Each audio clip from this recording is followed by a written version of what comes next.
So what you really have to do when you start exploring psychedelics is to try and figure out, what's the center of the mandala? What are people talking about? What is it when you arrive on the money? And to my mind, the compound that is most interesting for doing that is DMT. DMT is the most interesting in some ways of the psychedelics because more issues are raised by it than any other. Such issues as, I'll just run over some of them so you get a feeling for it. DMT is the strongest hallucinogen there is.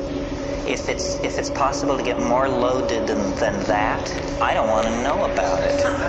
And I say so when I'm there. I say, my God, if you can get more loaded than this, keep it away from me. So that's it. It's the strongest. It's also the shortest acting.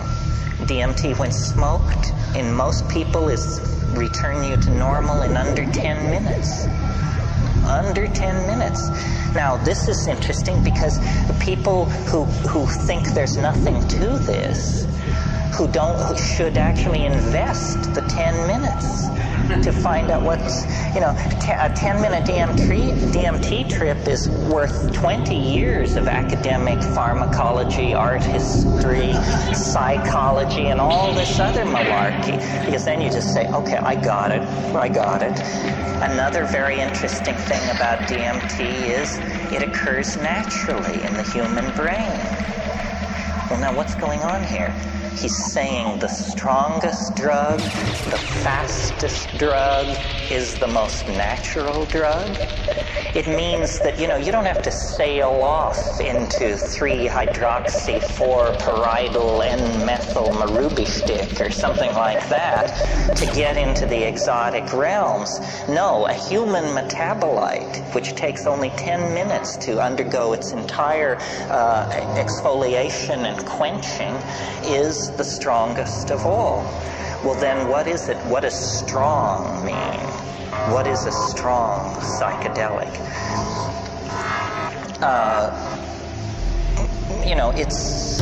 It's highly personal. Every psychedelic trip is. But what happens on DMT for a large number of people, we don't have any statistics, but it is a completely confounding experience. You may have had the expectation, you might think if you had never had a psychedelic experience, that it sort of begins like the Bach B minor fugue and goes from there as you rise into the realms of light and union with the deity or something like that. That's not what happens on DMT. What happens on DMT I referred to this morning. A troop of elves smashes down your front door and rotates and balances the wheels on the after-death vehicle, present you with the bill, and then depart. And it's completely paradigm shattering. Union with the white light you could handle. An invasion of your apartment by jeweled self-dribbling basketballs from hyperspace that are speaking in demotic Greek is not something that you anticipated and could handle. Sometimes people say, is DMT dangerous? It sounds so crazy. Is it dangerous? The answer is only if you fear death by astonishment.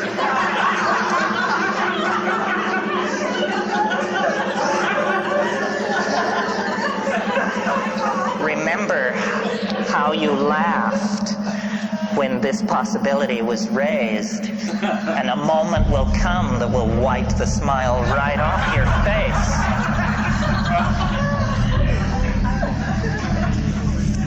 And this death by astonishment thing, one thing about it, let me say a little bit more about it. One thing that endears DMT to me is, I like to say, it doesn't affect your mind. it doesn't seem to affect your mind. In other words, you don't change under the influence of DMT. You don't become a kinder, gentler person. You don't sink into, you know, a line of drool from one corner of your mouth as you sit there twitching. You don't change. What happens is the world is completely replaced. Instantly, 100%, it's all gone. And what is put in its place, not one iota of what is put in its place was taken from this world. So it's a 100% reality channel switch. They don't even retain three-dimensional space and linear time. It's not like you go to an exotic place, Morocco or New Guinea. It's like reality is swapped out for something else. And when you try to say what it is, you realize that language has evolved in this world, and it can serve no other. It takes years of practice. So what you're looking at is literally the unspeakable. The indescribable falls into your lap. And when you try, you're loaded, right? You're there, and you're trying to explain to yourself what's happening. And so this is like you try to pour water into the trans-dimensional objects in front of you, the water of language, and it just beads up and flows off like water off a duck's back. You cannot say what's there.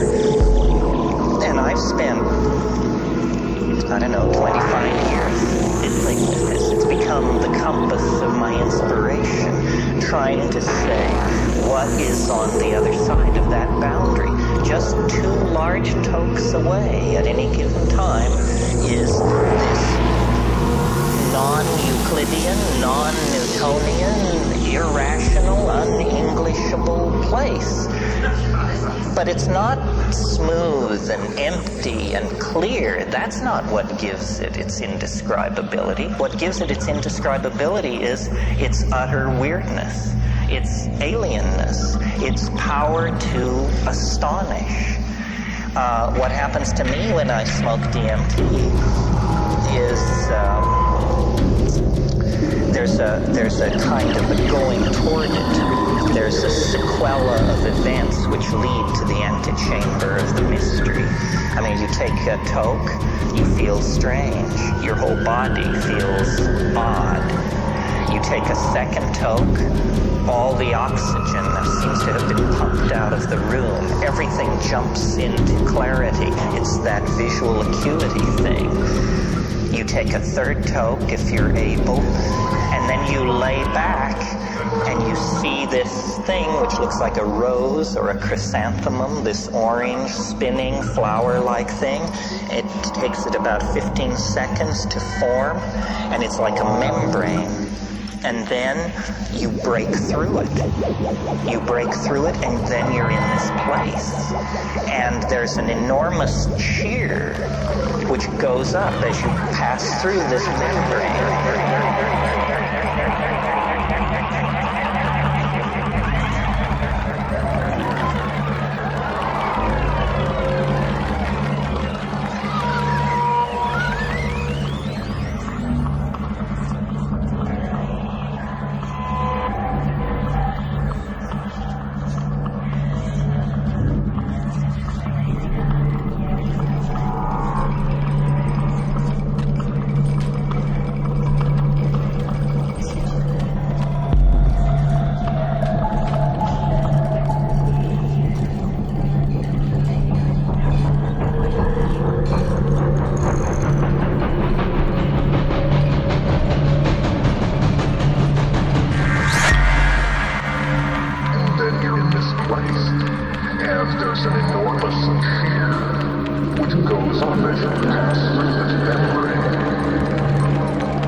The shadows here are muted, and there's a lot of transitional zones from one color to another and so forth. This isn't like that. This is crystalline, clear, solid. You can see the light reflected in the depths of these objects, and everything is very brightly colored, and everything is moving very, very rapidly. And there are entities there. It's not about calling them up or the whisperings of them. No, they're in your face. And they're right here, and they're worse than in your face, because what they do is they jump into your chest, and then they jump out. And so you're like this. And you have to keep saying, keep breathing, don't freak out, pay attention, and the entities speak to you. And they speak both in English and another way, which we'll get to in a minute. But in English, what they say is, do not give way to wonder. Hang on. Don't just go gaga with disbelief. Pay attention. Pay attention. And what they're trying to do is they're trying to show you something. They are very aware of the fleeting nature of this encounter. And they say, don't just spiral off into amazement and start raving about God and all that. Forget that. Pay attention to what we're doing. And then what they're doing is they're dancing around, they're jumping around, they're emerging explicitly out of the background, bounding toward you, jumping into your chest, bounding away, and they make offerings. And they love you. That's the other thing. They say this. They say, we love you. You come so rarely. And, here you are. Welcome. And then they make these offerings. And the offerings are objects of some sort. And now remember, you are not changed. You're exactly the person you were a few minutes before. So you're not exalted or depressed. You're just trying to make sense of this. And the objects which they offer are like Fabergé eggs, or exquisitely tooled and enameled pieces of machinery, but they don't have rigid outlines. These objects are themselves somehow alive and transforming and changing. So when these creatures, I call them tykes, when these tykes offer you these objects, you grok it, you look at it, and immediately, because you are yourself, you have this realization, my God, if I could get this thing back into my world, history would never be the same. A single one of these objects is somehow, you can tell by looking at it, this would confound my world beyond hope of recovery. It cannot exist. What I'm being shown is a tiny area where miracles are being transformed. And the creatures, the tykes, are singing. They are speaking in a kind of translinguistic glossolalia. They are actually making these objects with their voices. They are singing these things into existence. And what the message is do what we're doing. You can do what we're doing. Do it. And they get quite pushy about this. They say, damn it, do it. And you're saying, but they're saying, no, do it now, do it. It's saying, I can't handle this, and then this kind of reaction goes on for a while. Well, then I don't take credit for it. It was not will, but like something comes up from inside of you. Something comes out of you, and you discover you can do it. That you can use language to condense objects into existence in this space. It's the dream of all magic. But here it is, folks, happening in real time. And then they're just delighted. They just go mad with delight and turn somersaults and turn themselves inside out. And they all jump into your chest at once. And after many encounters of this sort. I mean, when I first did DMT, I couldn't bring anything out of it. I mean, I just said, no, it's the damnedest thing I've ever encountered, and I can't say anything about it, and I don't think I ever will be able to say anything about it. But by going back repeatedly and working at it, I think I've gotten a pretty coherent, well, let's not go that far. I think I've got a pretty clear metaphor, anyway, for what's happening in there. And I think a lot of people have this experience. When you talk to shamans, they say, oh, well, yes, the helping spirits. Those are the helping spirits. They can help you cure, find lost objects. You didn't know about helping spirits? I said, well, I knew, but I had no idea, you know, that it was so literal. Say, oh, no, that's the helping spirits. But then the other thing they say, if you press a shaman, if you say, well, what exactly is a helping spirit? Say, well, a helping spirit is an ancestor. Say, you mean to tell me that those are dead people in there? Say, well, yes, ancestor, dead person. You didn't know about ancestors, apparently. This is what happens to people who die. And you say, my God, is it possible that what we're breaking into here is an ecology of souls? That these are not extraterrestrials from Zenebel Ganubi or Zeta Reticuli Beta. These are the dear departed. And they exist in a realm which, for want of a better word, let's call eternity. And somehow this drug, or whatever it is allowing me to see across the veil. This is the lifting. You want to talk about boundary dissolution. It's one thing to get tied to your partner. It's quite another to get tied to the dear departed of centuries past. That's a serious boundary dissolution when that happens. What these creatures want, according to them, is they want us to transform our language somehow. And I don't know what this means. I mean, at this point in the weekend and in my life, we all are on the cutting edge, and nobody is ahead of anybody else. Clearly, we need to transform our language, because our culture is created by our language, and our culture is toxic, murderous, and on a downhill bummer. Somehow we need to transform our language, but is this what they mean? That we're supposed to condense machines out of the air in front of us? How does this relate to the persistent idea promulgated by Robert Graves and other people that there is a primal language of poetry?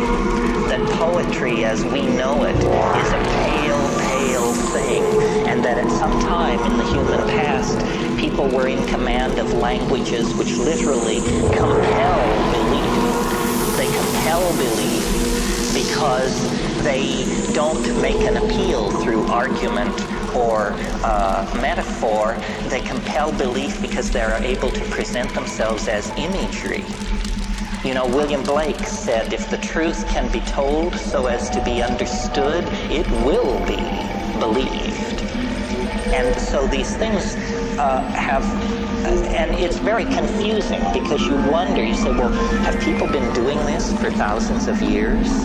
And if so, have they always encountered this tremendous urgency on the other side? If people have been doing it for thousands of years, why is there this urgency on the part of these entities? And who exactly and what exactly are they? It appalls me, you can probably tell, that I have to talk about this, because I am not, this is not my bailiwick. I mean, I'm a rationalist who's just had a very weird set of experiences, but I am a rationalist.